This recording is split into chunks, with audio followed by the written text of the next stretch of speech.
বন্ধুরা, এই কোয়েল পাখির খামারে আপনাদেরকে পরিশ্রম করতে লাগবে না। আপনার পরিবারের যে কোনো সদস্য, ছেলে মেয়ে এবং স্ত্রীও পারবে। আমার স্ত্রী এগুলো দেখাশোনা করে, আমি বিশেষ করে থাকি না।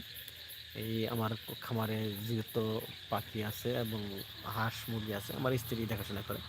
আর আমি এগুলোকে সময় দিতে পারি না। আর আমি অন্য ব্যবসায় থাকি, তাই আমি সকাল বিকেল এগুলো যখন দেখতে আসি তখনই আমি লাইভ দিই এবং ভিডিও করি।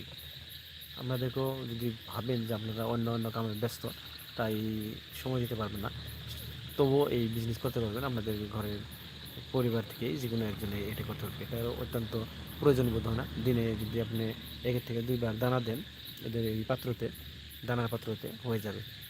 অল্প দানায় এদের হয়ে যায় এবং পানি দিয়ে রাখলেই হয়ে যাবে। এই সারাদিন দানা দেখাশোনা করার কোনো প্রয়োজন নাই বলতে পারি।